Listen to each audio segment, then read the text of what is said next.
Catecismo dos Párocos, vulgarmente conhecido como Catecismo Romano, promulgado em 1566, em seu comentário ao primeiro artigo do Credo, dava a seguinte recomendação: mas como cada uma dessas palavras envolve grandes mistérios, é obrigação do pároco explicá-las mais amplamente, para que o povo cristão, quanto permitir a graça de Deus, aprenda a contemplar com temor e tremor a glória de sua majestade. Despertar temor e tremor parece ter sido um dos principais objetivos em muitas pregações quando se apresentava o rosto de Deus. Um resquício disso é o fato de muitos de nós termos ouvido, quando éramos crianças, que Deus haveria de castigar nossas más ações. A liturgia da palavra desse quarto domingo da Quaresma é um convite a deixarmos de lado certas ideias demasiadamente humanas a respeito de Deus, para sermos instruídos pela palavra que se fez carne e é o autêntico revelador do Pai. O texto evangélico da missa de hoje, retirado do capítulo 3 de São João, se insere no contexto do diálogo entre Jesus e Nicodemos, um fariseu ilustre daquele tempo.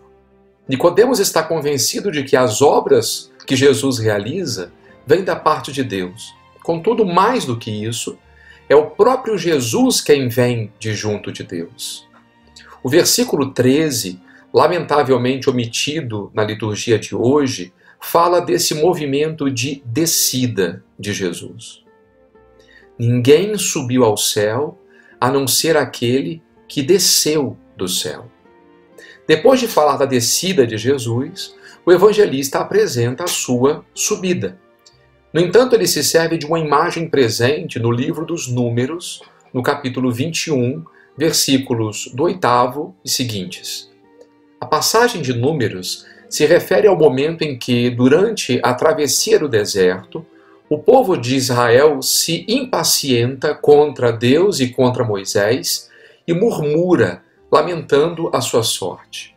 Como punição, Deus envia serpentes abrasadoras e foram muitos os que morreram. Finalmente o povo se arrepende, pede que Moisés interceda junto ao Senhor e Deus ordena que seja feita a imagem de uma serpente que deveria ser colocada no alto de uma haste. Todo o que fosse mordido e olhasse para a imagem ficaria curado. A serpente, que desde o princípio era símbolo de pecado e de morte, se converte em sinal de vida. A partir do texto evangélico, se estabelece uma relação entre a serpente no deserto e a missão de Jesus. Do mesmo modo como Moisés levantou a serpente no deserto, assim é necessário que o Filho do Homem seja levantado. Se nos sinóticos o tema da dor e do esvaziamento perpassavam toda a narrativa da paixão de Jesus, João entende as coisas a partir de uma perspectiva nova.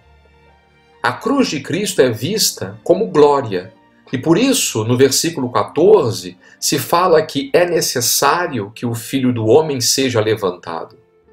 É necessário porque a cruz de Cristo não é o resultado de forças do acaso, mas se insere no plano salvador de Deus. João utiliza aqui um verbo que tem múltiplos significados. O lecionário fala de ser levantado, mas também poderíamos dizer ser exaltado. Qual a finalidade da exaltação de Jesus? O mesmo evangelista nos diz: para que todos os que nele crerem tenham a vida eterna.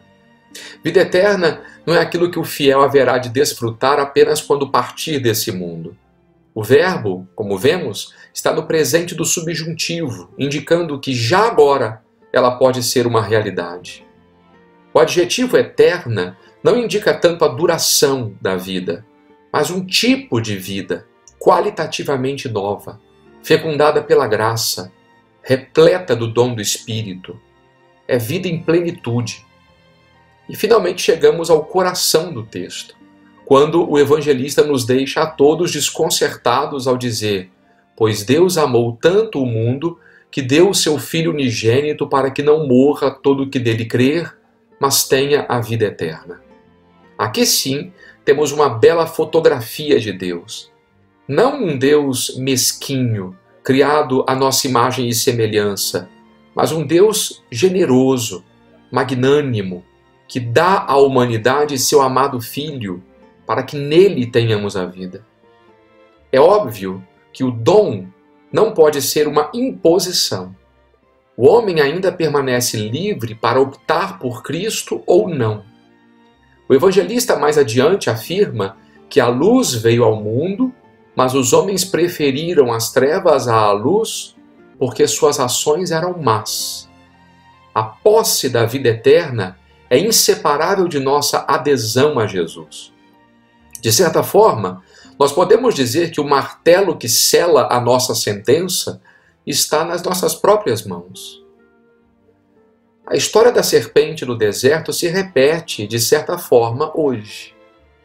Hoje é a nossa vez de contemplar o crucificado e descobrir nele o sinal da nossa salvação.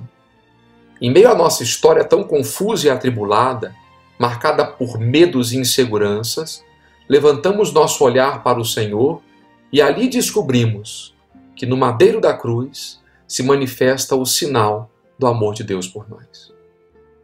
Um bom domingo a todos.